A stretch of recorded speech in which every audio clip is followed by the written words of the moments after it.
I took 20 years of working in luxury goods and put it onto vegetables. He said, I think you're doing the one thing that luxury brands want to do. You're doing the one thing that LVMH loves to do. Yeah. I don't think you're even doing it that well. And I don't think you even know you're doing it. What's that? Exactly. I was like, what is that? And he said, you're scaling scarcity. I believe Mother Nature is the last great luxury house.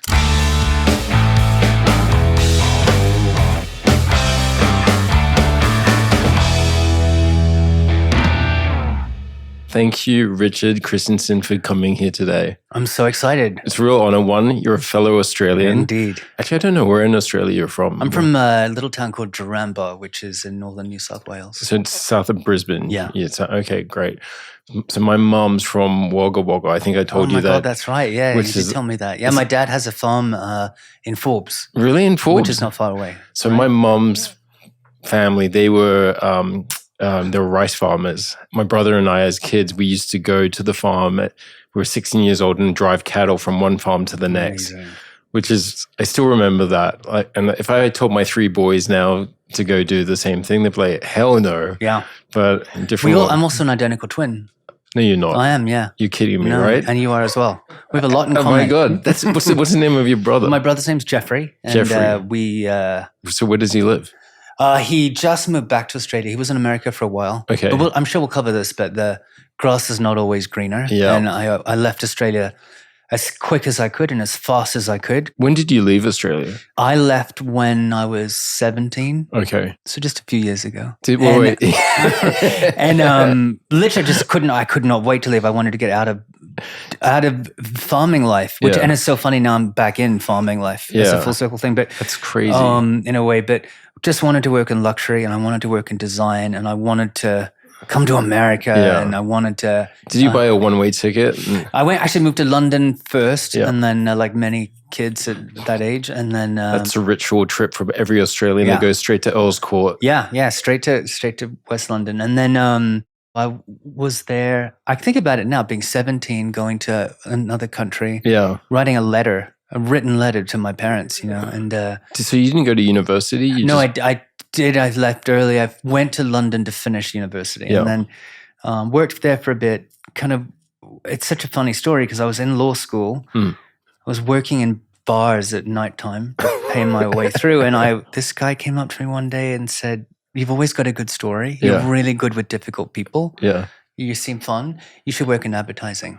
And he was one of the gods of advertising in London at the time. And so he gave me a job. Amazing. Totally changed my life. Amazing. And I got a job there and had never been to art school or creative school. And sort of from there, I went to Benetton. I worked in Italy for a while. Amazing. At the height of Benetton's craziness, Oliviero Toscani was such an icon, and all those campaigns that were so controversial. They were social media before social media. Do you think you could ever run one of those United Colors of Benetton? No. We talk, and it's important. It's a part of this conversation. We talk about it a lot because the training I got there as a 20-something-year-old in a job I was unqualified for, to be honest. Oliviero was a big believer in biting off more than you can chew. Yeah. He really wanted everyone to learn that. Yeah. And so here we are working on those iconic campaigns. You remember it was like the Death Row campaign and the HIV campaign and immigrants. And when I ran the magazine called Colors, which was a big global magazine, this amazing opportunity. And he really taught me a lot. And this is a time when people would throw bricks in the windows of the Benetton store because they were so outraged by what was going on. And he would get so excited. He'd be like, this was amazing. This was like early 90s, was it? Yeah, mid-90s. Yeah. And I really got a sense of you got to rattle the cage to get people to notice things. Yeah. That job taught me that. Mm-hmm. And then went to Sweden to work. Oliviero got sick and I went to give a speech for him in Stockholm. I sat next to this old man in the audience. I was giving the speech on his behalf. I sat next to this guy. We were talking about magazines, and I was like, I hate most magazines, and American magazines are so stupid. And we were talking about the cult of celebrity and all this stuff. And I gave the speech. I gave him my card. I got back to Italy, and he called me and he said, and I didn't know who he was, but he was he is the Rupert Murdoch of Scandinavia, Mr. Bonnier. And he said, I thought what you said about magazines was interesting. Your idea was good. I'll give you the money to start that magazine. So I moved to Sweden. And then that magazine took me to America. That's great. And I got to America and I was just shocked at how different it was from what I had experienced, because race was a problem and inequity was a problem. And there was so much, like still today. And this was New York? New York. And I landed on the 4th of July and I saw the fireworks and I thought they were for me. I was like, this is amazing. And it's like Crocodile Dundee. Really. And I was so young and so like very sheltered, to be honest. Yeah. And then anyway, a few years later, when I turned 28, I opened my advertising agency, which then consumed the next many years. So I arrived into New York without a job and I bought a one-way ticket here. And I was 21. Excellent. And I literally fell in love with New York City. And I will never forget that I was trying to get into finance. And I done my degree in the UK. Similar to you, I went to the UK. Both Justin and I went there.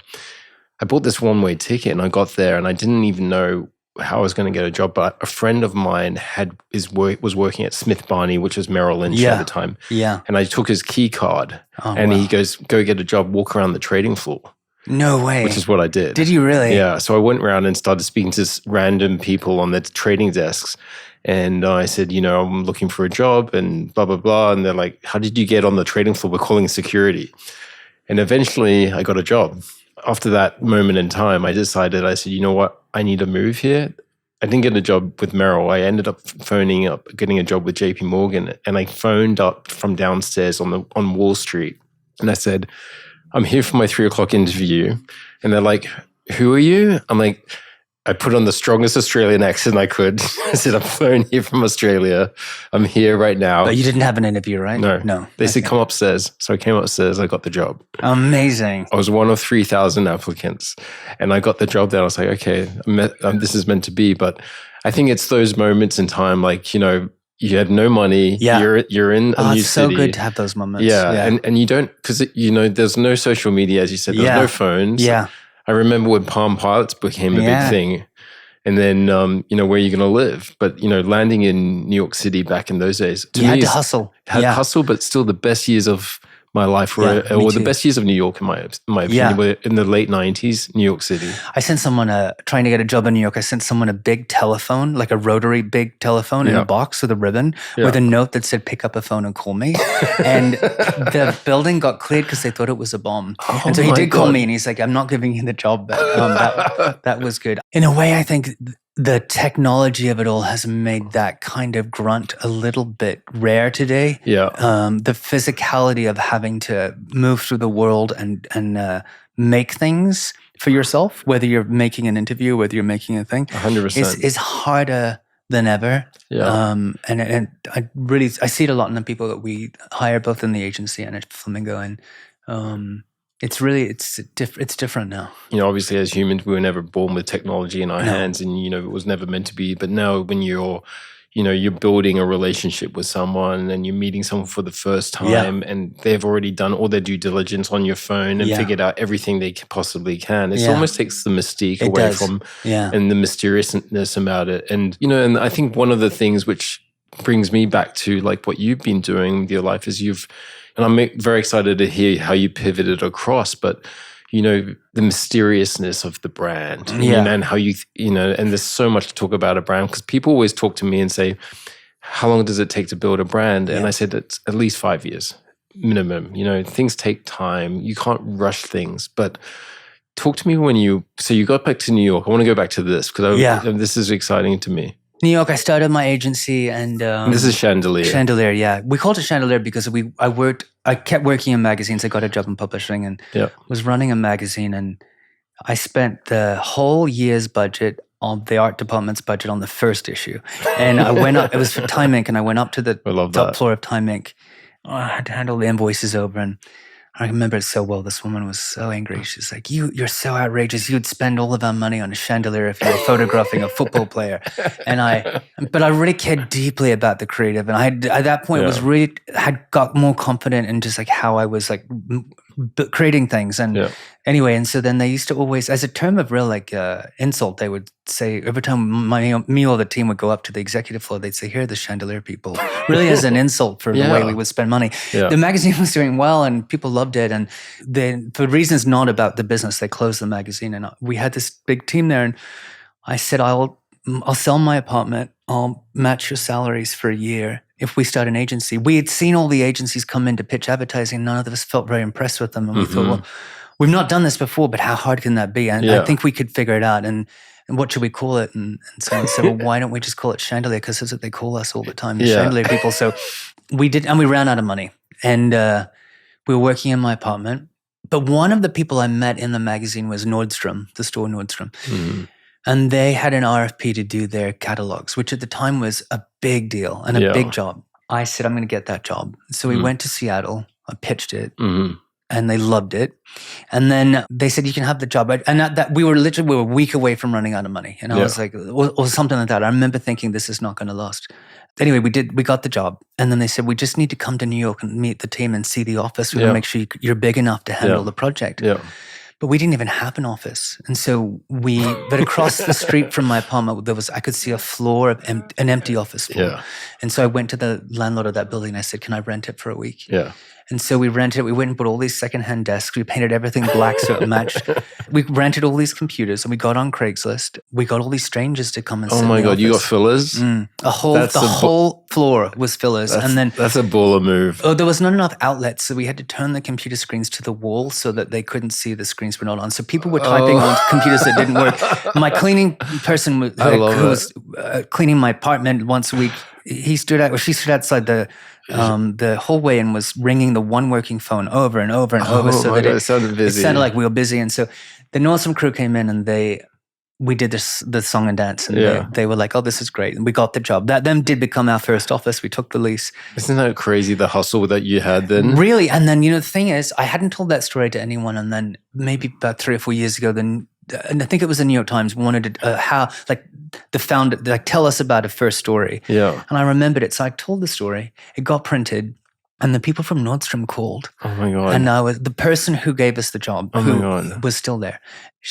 I said, I'm so sorry. I'm really sorry I lied to you. And I'm really sorry if I offended you by talking about that publicly in the press.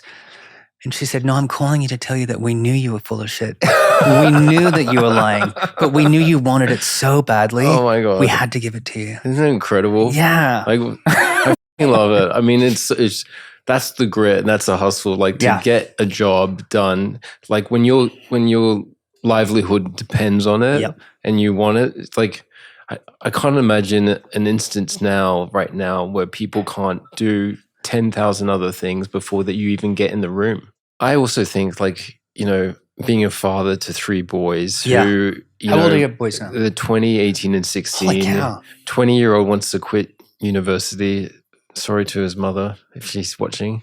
And he wants to become a full-time musician. And he's a creative. And my 16-year-old cuts and sews his clothes and hangs down in, vintage secondhand stores, buying secondhand clothes and making it. And my middle son, he's just, he's definitely loves computers and video games, but, 3 different walks of life. And I think about the future of these children they're not going to study law or finance or, doing these careers. Nor should they, I don't think. I don't think the world needs more lawyers or doctors. It needs more gardeners and farmers. Yeah, exactly. It does. I know that for sure. There was a book I read a long time ago, which I'm not sure if you've ever heard of. It's called Timeless Simplicity. It's about, living off the earth. And basically, I remember someone giving it to me, and it's about 100 pages long. It's a quick read, but it's you don't need all this other stuff, right? And I think that's such a great name, Timeless Simplicity, which is I've got to find that book. I'll send it to you, but I feel like you're living that life anyway, way to a certain extent. Yeah, I hope so. But it's true, you go through massive cycles in the world, and we've been through, I think someone talked about this 2,500 year cycle of, growth, and now it's actually going to change, go to the other way, and that, we're going to revert to the mean. And what does that mean, for what we do in our lives? Yeah. I'm really curious to hear your thoughts, what we need more farmers and how, what you think about what's happening in the world today. Oh my God, that's such a huge I know it's question. a huge question. It's where I wrote my book, actually, the book that came out last year, The Guide to Becoming Alive. Let's go to that title of that book, the guide, what made you write that?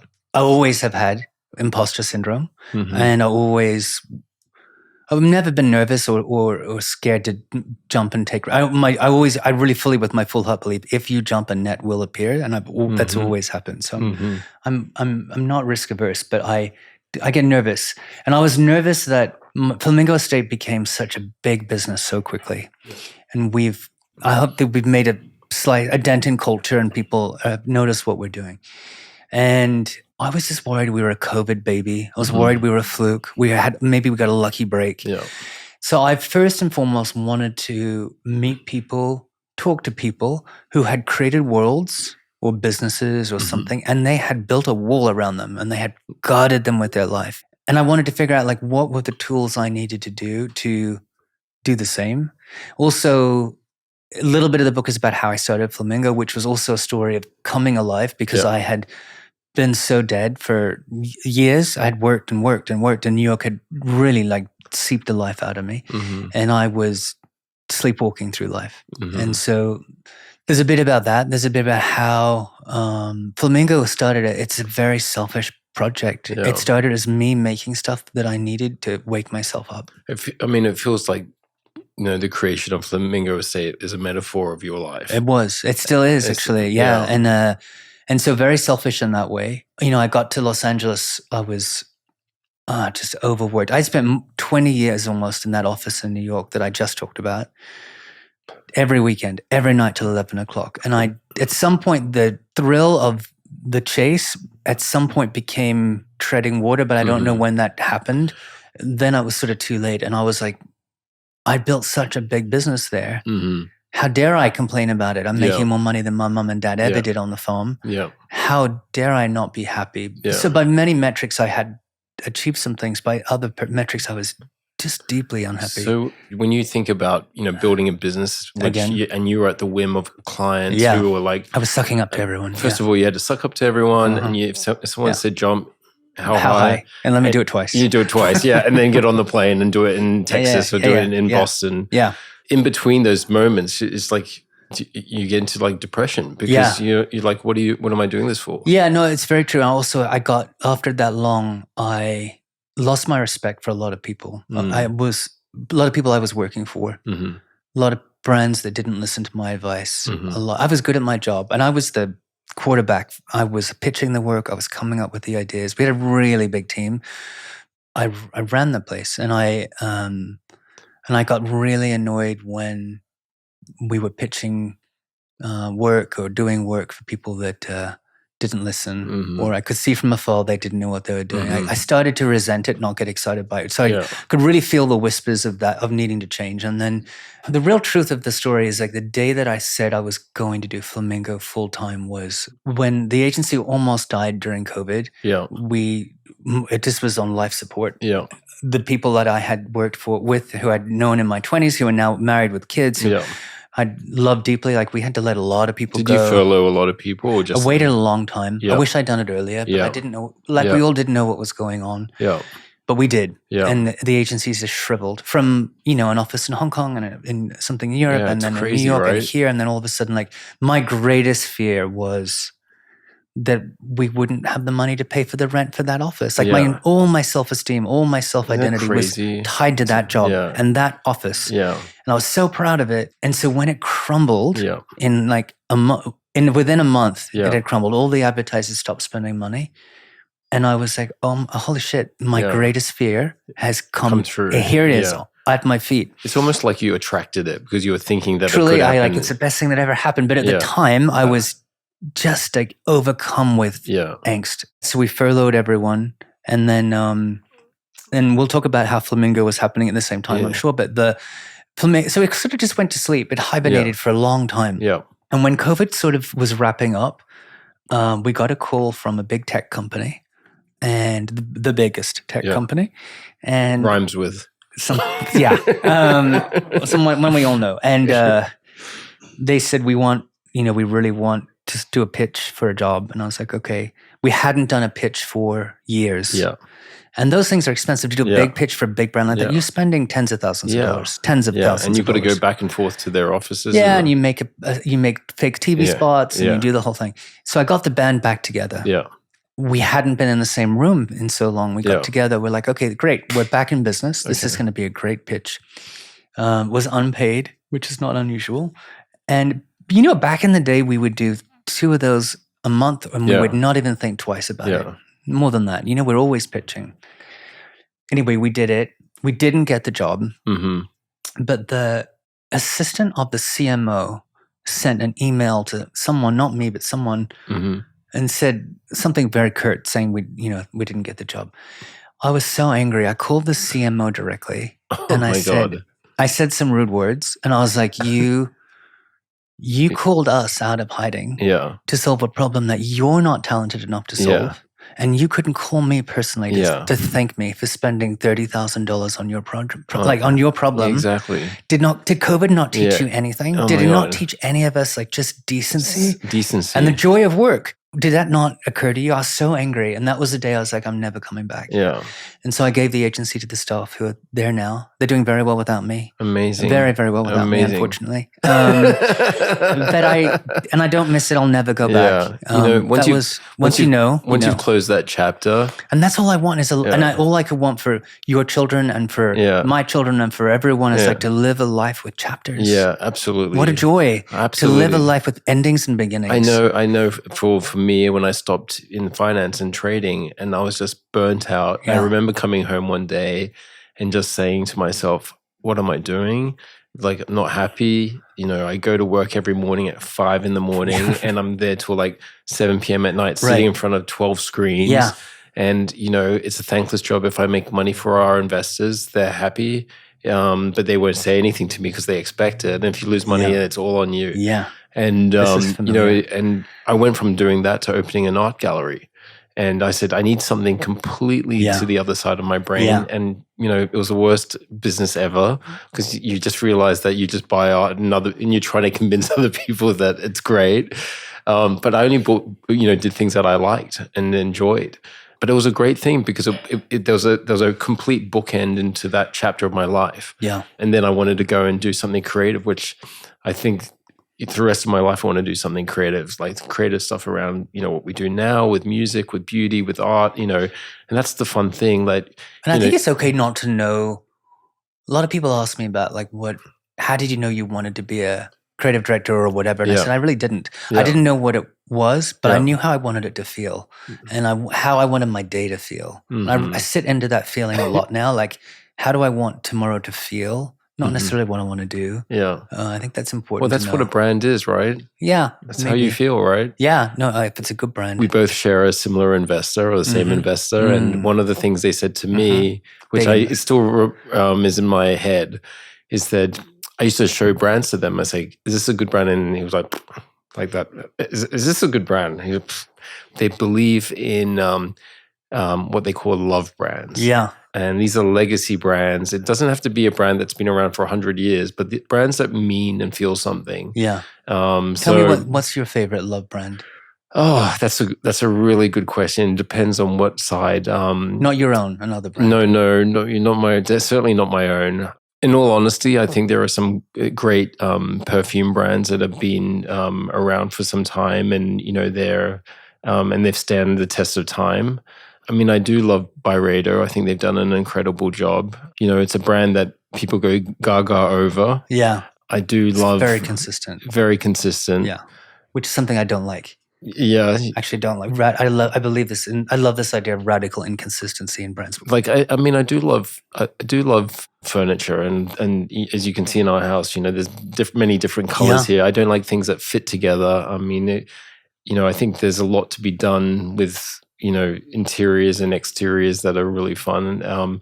Architecture is really important to me. I love beautiful homes and from the outside and the inside. You're sidestepping the love brand. I know, because the love brand, well, okay, that's a good one. Okay, I'm going to go back to it. Okay. But you put me on the spot and I've got to think about it a little bit. I'll come back to you. Okay. How about you?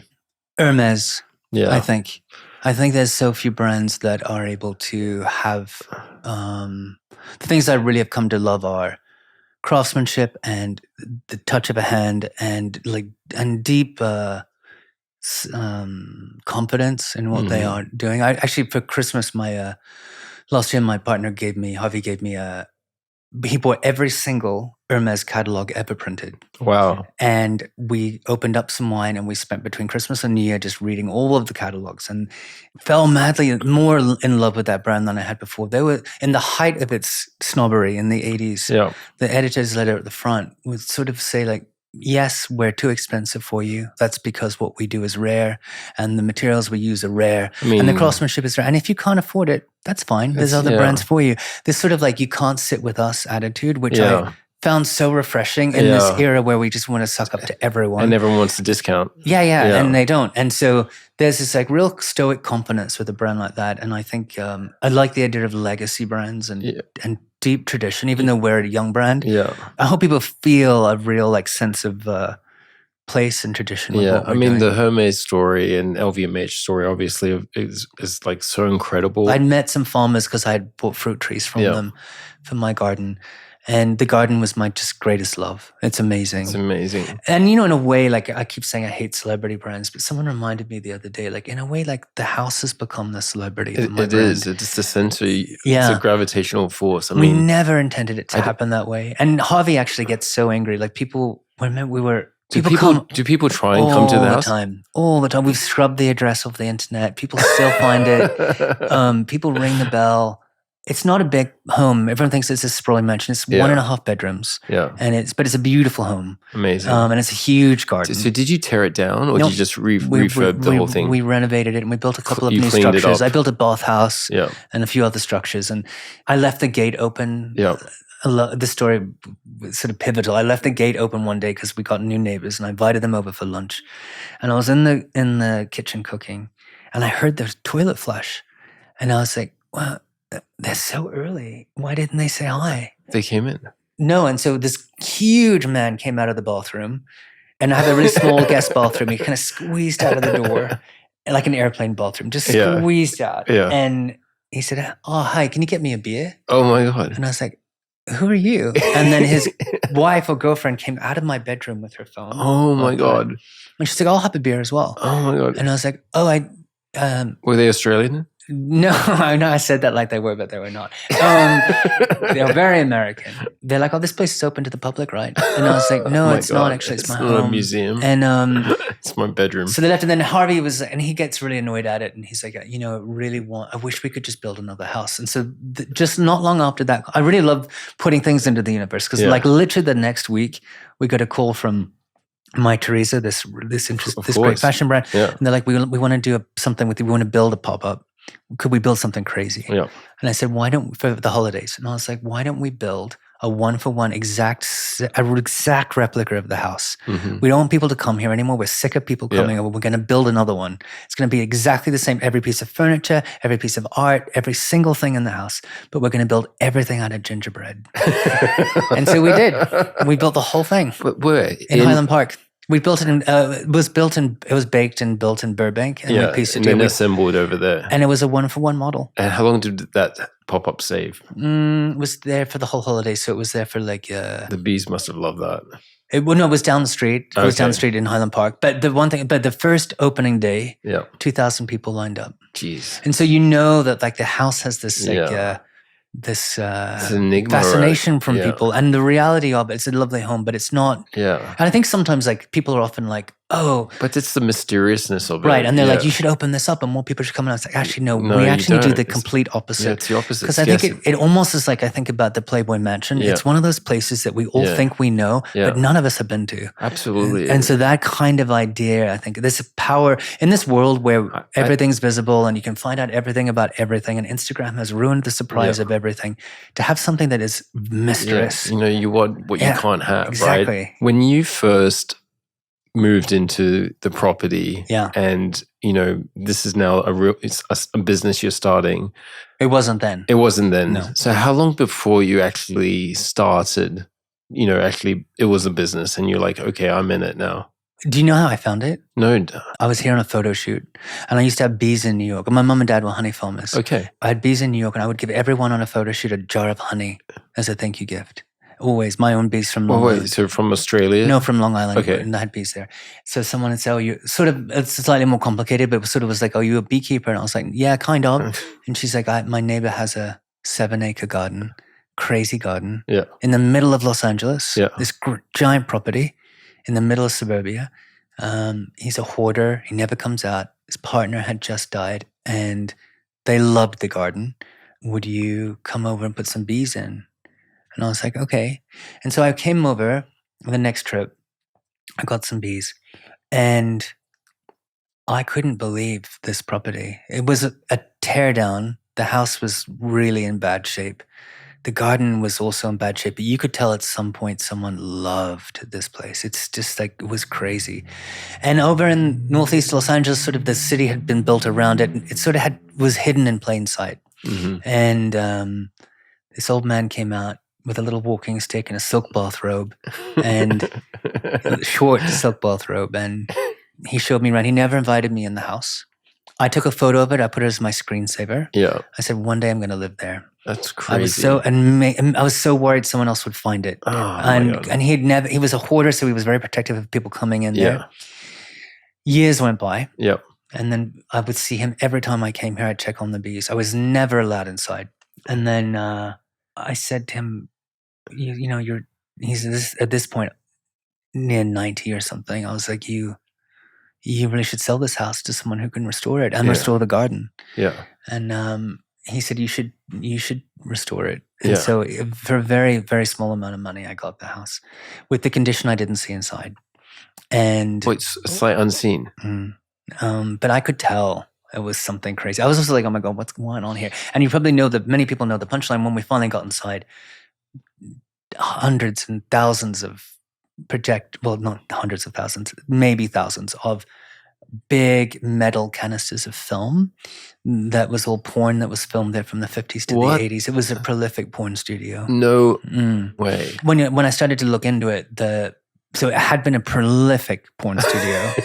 I called my mom and I was like, hundreds of thousands of people have in my kitchen. Oh my God. And the porn's easy to joke about, but also like at that part of in the 40s, that part of Los Angeles was bustling. The studios were over there. Yeah, that's right. The sense of gravity, the city kind of pushed itself over to Hollywood and Beverly Hills. But before that, it was that side of town. City, And so we were over there, and you could tell at that time it was a place for music and art and food and culture and sex, obviously, but just like all the weirdos on the fringe. And so it had a beautiful genius loci and real interesting history. And so, but anyway, so I started to restore the house. We replanted the garden.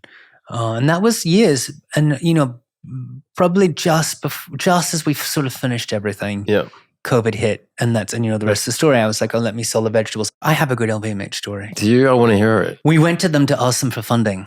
And I had known some people there from my old world. Mm-hmm. And I went to Paris, and Harvey and I went together.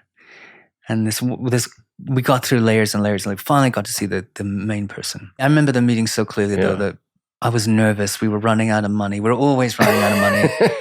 The business was growing too much. We're just running out of money constantly. We'd never asked for money before. I'd never been to an investor meeting, like none of that stuff. And this guy's like, why are you here? Yeah. Like really, like, why are you here? Yeah. And looked at my like dirty work boots and was like, why are you here? And I said, you want to own luxury? Yeah. I believe Mother Nature is the last great luxury house. And I promise you, in 10 years, you're going to want to buy my brand. Yeah. And you say, I'm Father Nature. And no, and he said he didn't give us money in the end and kind of laughed us out the room. But he did say one thing, which was very good advice. Yeah. He said, I think you're doing the one thing that luxury brands want to do. You're doing the one thing that LVMH loves to do. Yeah. I don't think you're even doing it that well. And I don't think you even know you're doing it. What's that? Exactly. I was like, what is that? And he said, you're scaling scarcity. There's only so much lavender your fields can harvest. There's only so much sage you can grow. Yeah. There's only so many tomatoes you can harvest. Yeah. Just like there's only so much champagne. That region's not getting bigger. Yeah. There's only so much leather to make a bag. Yeah. There's only so many Birkins to be released. This idea of scarcity is luxury. Yeah. I'd never thought of it that way. Yeah. And then it really changed the way I started to editorialize everything we made. Like, this is from this season. There are 600 bottles or even more. There's 50 bottles. And it will never be the same. Yeah. You'll never get it again. This idea of like, I used to almost be embarrassed about how small some of the harvests were, the Yeah. things we were doing. Because Yeah. the Flamingo story, I should have started there. We'll Started get there. because we started selling vegetables for Yeah. a farmer Yeah. who was going to lose her farm Yeah. first week of COVID. Yeah. Started selling vegetables from the car park Yeah.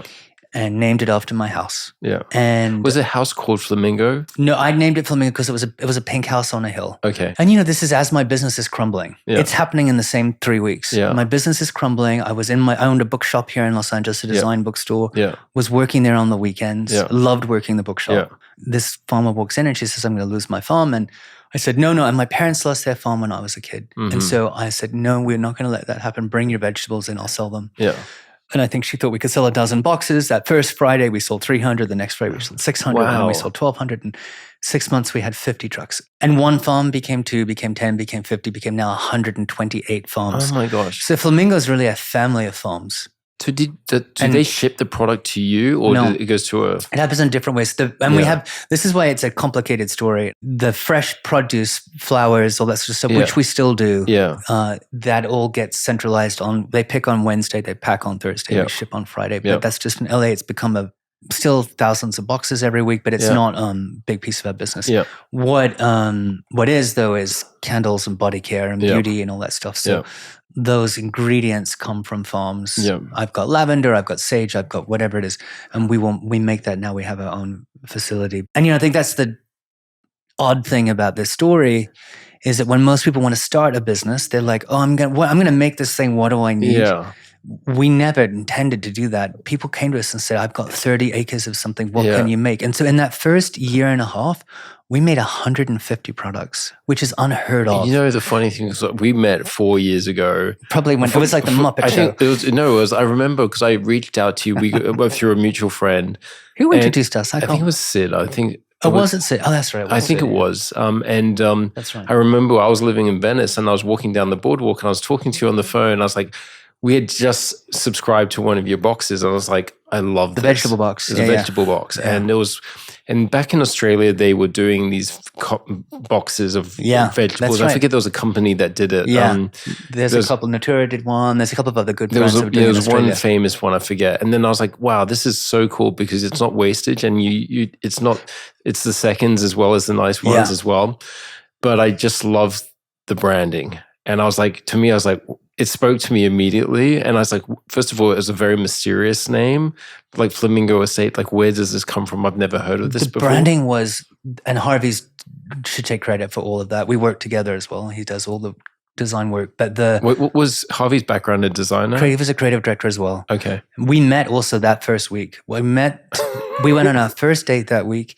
We started Flamingo that week, and my agency crumbled that week. It all happened at the same time. And ring the bell. I took 20 years of working in luxury goods and put it onto vegetables. And he did too. And so that very first box, they were beautiful. They were covered in a really Instagrammable pattern when that's amazing. No one had anything to Instagram at home. And we very much were and still are very much an Instagram brand. The people, we spend a lot of time on the art direction. I believe that Mother Nature's a luxury. I really do. And I want to treat it that way. So it means we photograph everything like we would photograph jewelry. Yeah. We really do, even if it's an apple. And so I think the brand just like catapulted because no one had taken that lens of luxury and put it onto farming. I don't think anyone's ever done that. No one had done it. Farming was so vegetables, it was so agrarian and so like my mom and dad's world, a world I knew but I run away from. Yeah. And so this collision of like what I learned working in luxury goods. Actually, Hermès was a client of Chandelier. It was a big client. I remember because you did the gym of the Hermès. That's right, gym. we did, And so I had this years of luxury knowledge, and then sort of my past caught up with me, and I started working with farmers, and then that synergy was something special, and then just people sort of noticed. Sometimes people say, what's the definition of really luxury? hard. And I remember hearing someone saying it's the difference between the utility of the product and what people are willing to pay for it. And I was trying to think, like, why is that? And sounds like a finance person. It's someone, and it came off of someone who did a podcast on Hermès. And because, the story of the Birkin, or if you talk about, LVMH and some of the things that Bernard Arnault's been doing over his career. Yeah. And I thought, that's not true, because you can't talk about a brand in that respect. What is the true value of, and I've, been to Hermès stores in the past, and you see how people just like, they just want that bag. They just want that thing. Scarcity. And it's that scarcity. Yeah. And it's like, you need an appointment. And once you get an appointment, you might not even get the bag. You may not get the bag. You can come in, you can buy a t-shirt, but the audacity of that is so amazing to me. And I do love it for that. And that's why actually I not to wear Hermès, but we don't really, I'm a big believer in sort of that, how do I say this in the right way? In that like core strength. You don't need to be our customer. We don't mind if you're not, like, we're not going to suck up to you. We're not like, we made stuff that we wanted to use every day. And that's what we did. And so, I don't know, I guess. It's like a true, like, I remember there's some places, going back to Australia, there's an Italian restaurant in Sydney I used to go to. It was the hardest table to get in town, but the food was great. It wasn't like fancy, great. And I was like, because they built the reputation that this is, they care. They care. They really, truly care about what they're making. And I think it's a good analogy. It's like, you really want something so bad because the people take care of you, and it's a passion. Well, then that gets me to the reason I set that whole story up about studying Flamingo was about the scaling scarcity thing, which was in those days I was so insecure that, I don't want to tell people we've only got 40 bottles of this thing, or the farm only has 100 olive oils. Now it's what we hang our hat on. We are like, we have 100, we're not making more. We're never doing it again. It's funny because it set up a different challenge. Now that we're international, we're across Australia, we're about to go into Japan. I said earlier, and I believe it, I'm obsessed with this idea of radical inconsistency. Why do you want to go buy that shitty Aesop hand soap it's the same thing as it always has been in every department store. It always sells the same. It looks the same. Like, why, if something's grown in the garden and it's from a plant, the rainfall, the sunshine, the wind, it's going to change how it smells. It's going to change the profile. So it should always be really good, but it should never be the same. And it's hard because people now we're in big wholesale relationships, they want consistency. And I was like, no, we have to get excited about it not being consistent. I think that's your line. No, I really am obsessed with it. And I think so it means short runs of stuff, limited runs of stuff. It's always going to be amazing, but it's never going to be the same. It's really been a really hard thing to get people excited about. It's hard to change people's behavior in that sense. You go to Erewhon, you go to these places, and I mean, I'm sure you probably have like PTSD when you go to a traditional supermarket. I think they've slowly, I'll be actually curious to have your take on some of these big new supermarkets, like how they've changed in recent years. Let's call it that, and got incredibly more expensive as well. I think this is very radical. I think they need to get more expensive. I thought you may say that. I think they do. Was it coming from the Hermès of fruit? No, it's like, oh God, this is going to get me in trouble. There's a couple of interviews in my book. It's interesting to me that food in this country, in America, supermarket prices has pushed prices down and down and down and down. And so what that means is people have to cut corners. People like my mom and dad, like your mom and dad, had to cut corners, right? So they got to use Roundup. They're probably using migrant labor. They're probably not treating the soil in the ground well. To be able to get into a supermarket where the margins are already paper thin, you got to do that. There's a great guy called David Leon who's started this company called Farmer's Footprint. He has a great interview in my book about places like Hawaii. Here's a good example. Hawaii imports 90% of its food. And a carton of milk in Honolulu costs $15. That's crazy. And yet Hawaii has the most beautiful, fertile volcanic soil in the world and so much sunshine. And it's because the margins are too low on farming there. And so what we need to do is to pay more so that farmers get paid more, so they can treat their soil well, so they don't need to use pesticides. Like there's all this trickle-down effect, which is what regenerative farming really is. But what gets me really angry, furious, is that we will charge, I don't know, $30 for a jar of strawberries. And it's a tiny markup because to grow strawberries in Los Angeles, to grow them well at a regenerative farm, Harry's Berries, it's the best strawberry farm in America. It is, it goes on and on. I can tell you why it's worth all the money. We're not flying them in from South America. people get so angry, and then but then I'm like, I want to remind you that your lipstick has a 600% markup, I know. and your perfume has a 400% markup, and the bag you're carrying has a, and onward, and you're like, so why are you getting angry about the 15% markup on your food? Why is that the thing that's driving you to tears? And so we actually I had a little bit of a back and forth with a customer yesterday who called to abuse me about the price of some food. And I really was like, were you turning up the price as he spoke? No, I think we need to pay more for our food. I know that I know people are struggling, but within reason, I just don't think that we have to totally change the way food systems work in this country. Also the quality of the food has got so bad. And, I remember reading a piece on research where they said, a head of broccoli has something like 6% of the nutrients it had when we were like kids.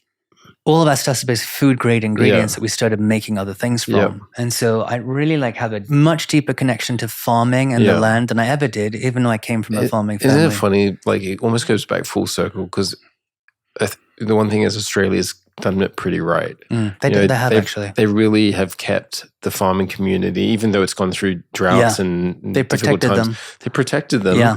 And, the quality of produce you have there is... It's amazing. You go to an average supermarket in Australia and it's much better than anything here. Yeah. You don't need a Irvine or a Whole Foods there because everything is... baseline quality is very good. But also if you go to a restaurant, the quality of the food there, you can taste it. I've learned, and it's in my book as well, and many of the people in the book talk about the need for us to shop local.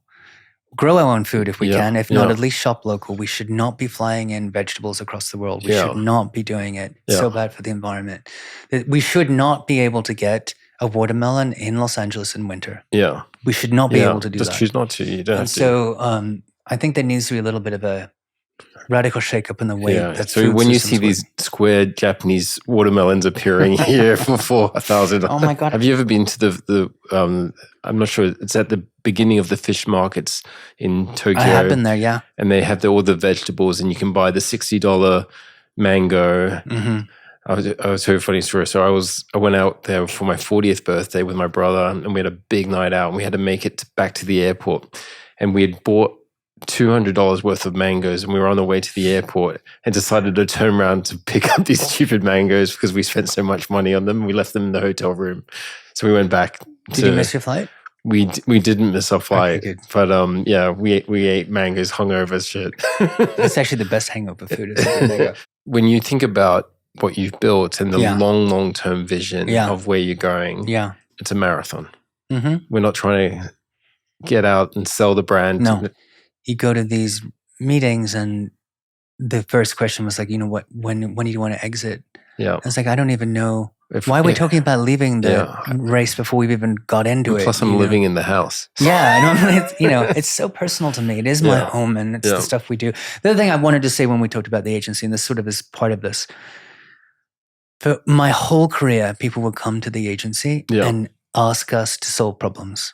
Mm-hmm. And they would ask us, they'd give us a brief and it would be one thing or another. But really, no matter who they were, big or small, whatever industry they're in, they all had the same question for me. They didn't know they were asking, but they were, which was help us act small again. They got too big to take risks. They got too big to be funny. They got too big to be silly. Mm-hmm.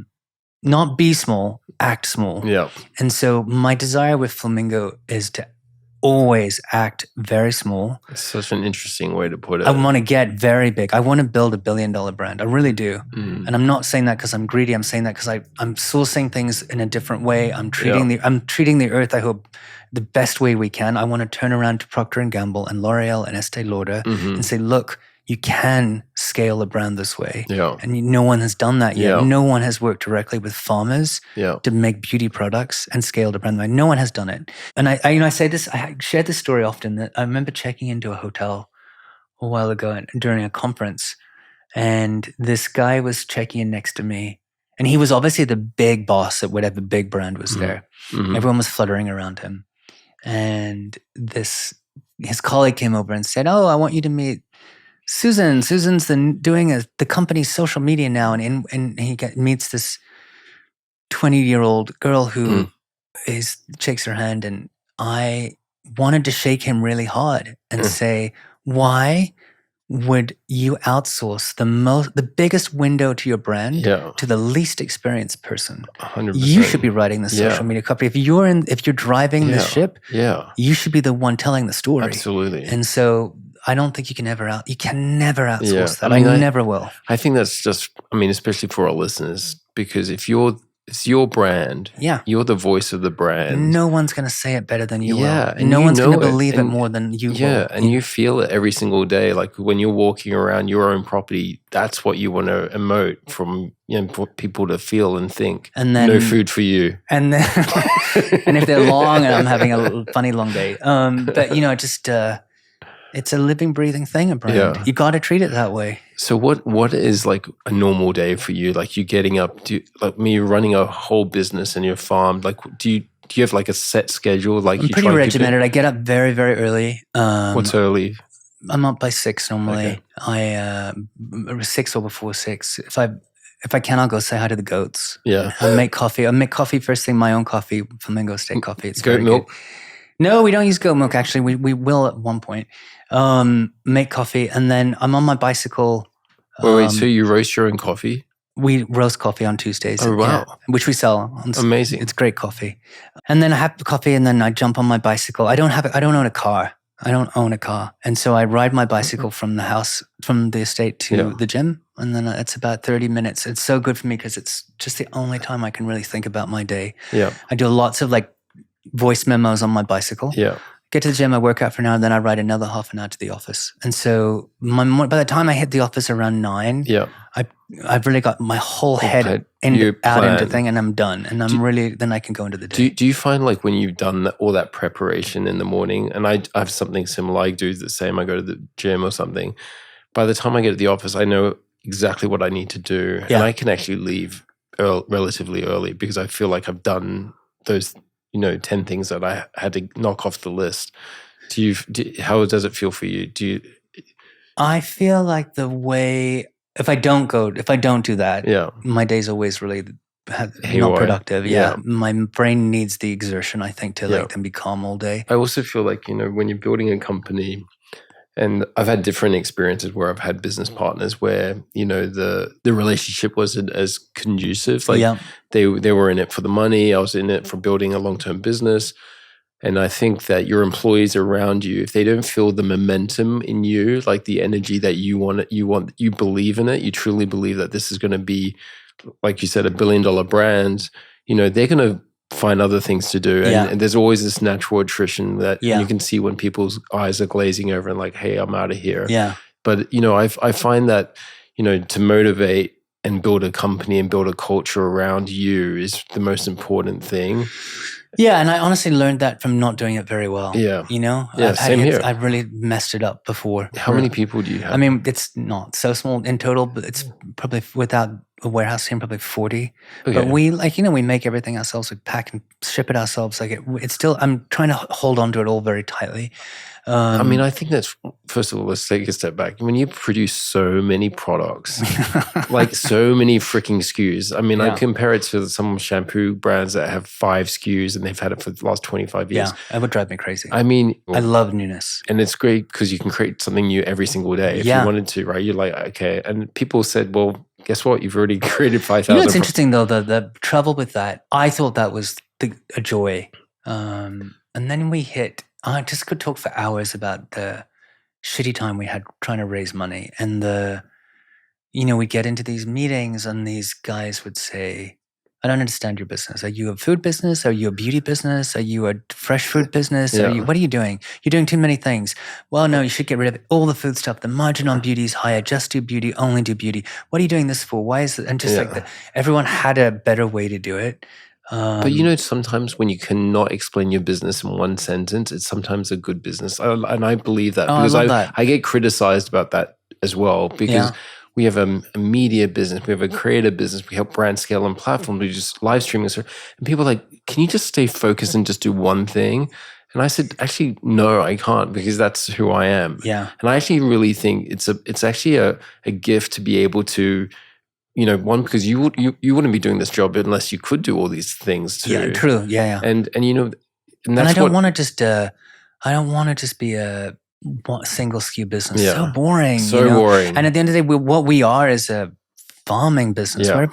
We're about ingredients. We're an ingredient business, and you can make sunscreen and moisturizer and coffee and wine, and that's and the thing is, the product finds you. Yeah, it has. It has, and I think that's true. Like the ceremony's gone away, and I also see there's a lot of analogy. I know we're going off topic, but with music, and I think music has lost a lot of its charm because what's so special about music to me, it's live music and feeling when you go to a concert. I think concerts are expensive, but I think they could be much more, and I'd pay for those tickets because you go there and you lose yourself for 3 hours, and I'll come back and like, that was a night. Yeah, you don't have that type of. So it's interesting when we talk about margins and beauty and food and that, because like, what would you pay for that I remember we talked about Kylie Minogue earlier. Yeah. Australian superstar. And I remember she told me once that her job as an entertainer completely changed when cell phones came out because people stopped using their hands and their shoulders and just started holding up their phones. Any concert and the audience changed because they used to do this. They used to like move their bodies a bit, and she could tell that they were enjoying it because they were moving. Yeah. And now no one moves. They just stand there. Everyone's with their filming phones. it. Yeah. It's like amplifying it. When you started many of your things, how did the energy change when you got investors versus when you didn't? So one of my early investors into one of the skincare companies I started was called SkinLaundry. And I got the Chanel family to invest. Oh, not bad. And I went to the office and I was like, this guy who is one of the family took me up there and he was wearing a jumper and it had a hole in it. And I was like, this guy's probably worth multiple billions of dollars. And this guy's got a hole in it. Yeah. And I walked into the office and and they've got beautiful art there, a lot of African art. And I never forget walking in and I was like, first of all, I know nothing about the beauty industry. I have no game to be or no reason to be here. And I walked in and, he's like, oh, that's Karl Lagerfeld. And Karl Lagerfeld was sitting there on his computer with his leather, gloves on. And I was like, made me fall in love with New York again because I was like, I'm missing those New York moments where you have that. But taking investor money is something that I think I've been very fortunate generally with, because I think if people don't resonate with me, they're never going to give me money to invest in. Yeah. And I think that has been a big blocker. You can never outsource that to someone else. Yeah. When you meet with someone's very quickly either looking for a financial outcome. Yeah. He's like tell me how much I'm going to make in 3 years. What's my MOIC or, return on capital and essentially that's your filter easily to get up and walk out of the room. But it's never that easy because when you need the money, you need the money. Do you think it's better to get a passive investor or an active investor? Ooh, that's a really tough one. I generally think, I would say I've got 3 or 4 investors in my company right now who I would say are relatively different levels of active or passive. I think the active ones are really the ones that have been incredible to help me when times are tough. And I love the ability to be brutally honest with them and saying the shit has hit the fan. Yeah. When China stopped during COVID, our business, we had close to 400 employees in Shanghai and we had to furlough half of them in like literally minutes. And it was the scariest time of my life because, they joined because of my vision. Right.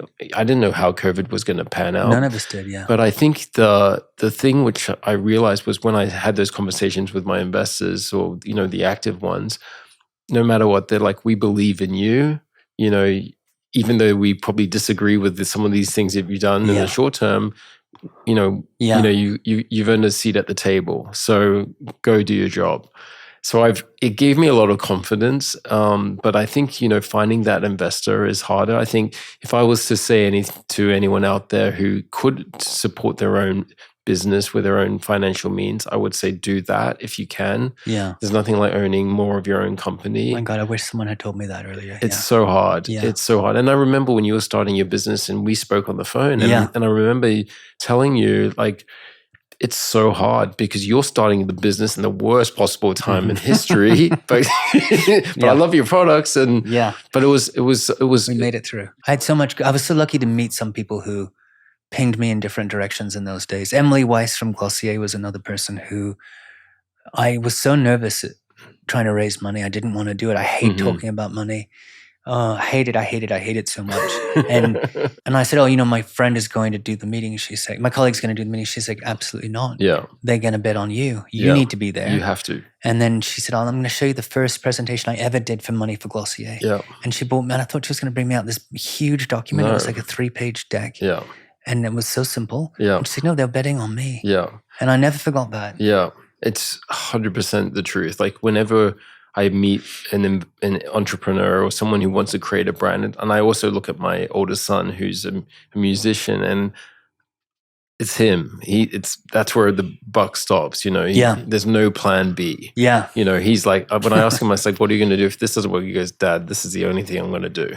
I'm like, well, yeah, but the apple didn't fall far from the tree. You know it. You walked into the I socket know. there. Well, that's why I can't be a hypocrite either. Yeah. Like I have to support his vision and his dream, because I do believe it's also so good to fall on your ass. I know. Yeah. No? Yeah. You got to learn to pick yourself up again. Definitely. One of the things which I do, Richard, and I've mentioned to you before, is I think music's lost a lot of its texture too. And I think, even some of the analogies you gave me today really made me think about how we've lost touch with some of the things that should be important. So, relationships and, music's all on Spotify. So I asked you to, sorry. No, I just, sorry, go. Go on. No, I just, on that note, I have a record player at home. Do you really? Because we're intentionally very analog. I don't have a microwave. We don't have a TV. I have a record player. Amazing. We have a rotary phone.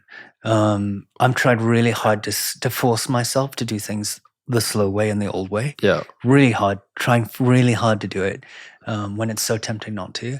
But that idea of not heating up something fast, or just listening to something, or flicking on the television, it's so tempting, but I'll never do it. And so I hear you about the music part. And to listen to a record start to finish and not get to skip around. Yeah. It's such a joy to listen to it the way it was intended to be given to you. Amazing. Well, after this, I'll take you to my record player. It's a Ren Silver. I love it. Amazing. But I think it's also like, do you remember the time when you used to go to a music store and buy the CD or a cassette? Of course, yeah. And then you have to wait till you go home and put it into your Walkman to listen to it. And that was What was the first CD you bought? I love classic rock. I was always into like Bon Jovi and all of like that hair metal back in the day. I played guitar in a band, so I loved all that kind of stuff. But I listen to everything. Right now, live music's everything. What was the first concert you ever saw? Do you remember? First concert, I think I was in Singapore, and my dad had taken us to see Earth, Wind and Fire. No way, that's a great one. And Earth, Wind and Fire, which I still love, probably the most played song on the radio ever, was September. Yeah, how about you? You remember the first? My mom took my brother and I to see Dolly Parton at the Brisbane Entertainment Centre. And I don't know how old we were, but I remember my feet not being able to hit the floor. Yeah. So we were obviously little kids still. Yeah. And I remember Dolly Parton walked out from the back of the stadium to the stage, and the spotlight followed her, and it's just and that she was covered in sequins. It was just like beam of sparkle. Yeah. And I remember thinking, that's what America's like. That's what America's like. And, oh my God, it ruined me. But but I remember how amazing that was. Yeah. Yeah. Well, I've got a record for you because I wanted you to leave today with something. Amazing. And just because you're Australian as well. And this is one of the ones I obviously love no way. Much. Oh my God. So Michael Iconic. Hutchinson. I don't have this actually. So my God, I love it. A lot of people don't know who In Excess is, but I think it's one of the best bands of all time. Such iconic style. Iconic. Anyone that hasn't seen the music video Mediate, which was all about the cue card which he threw over the fence. But this is a great one. New Sensation. I mean, how can you not love this? Yeah, oh my God. New Sensation, the best feel-good song ever. I have one for you. Another Aussie Gold, Kylie Minogue. Another Kylie Minogue. We love Kylie. We love Kylie, who doesn't? And they dated each other. No, they didn't. Yeah, Michael Hutchinson and Kylie dated each other. Before Paulie Yates? So, yes. That's crazy. I didn't know that. Fun fact. So that's so funny. They're kissing. Oh, let's kiss them now. Well, that's so funny. We both got each other a straight in record. I know. So well, I think it's a good omen. You were going to ask me, I think, who you should have on the show. Oh yes, that's right. I was thinking about it on the way over here. I think you should interview Bobbi Brown, the founder of Bobbi Brown Cosmetics. I would love to. I've met her once before, and she's awesome, and I would love to bring her around because she has got amazing. Do you know, I've not met her. Yeah. But she called me. She bought something from us, and then she called me out of the blue, and she said, "I'm Bobby Brown. What you're doing is interesting. I want to give you some advice." And I was like, "Wow." And she gave me such good advice. And then, what did she say? Can I ask? Someone that she knows had seen me in a building of a big beauty conglomerate. And she called and said, "I heard that you were in that building." She said, "I don't know you, but your brand is beautiful. Please don't ruin it by working with the wrong people." Yeah. Well, I want to offer all our listeners today to the opportunity to, one, follow our podcast, and to also, we're going to offer them access to the Flamingo Estate. Oh, great. And this is great. They're not coming over, are they? They're not coming over. The address is. So we have a special code for all our listeners. So the code is on the record for 10% off. Great. Excellent. Well, thank you so much, Richard. I really appreciate it. It's been so much fun. I could talk for hours. I know. This was great. Thank you. Really. It's not over yet. We can have a drink. Excellent.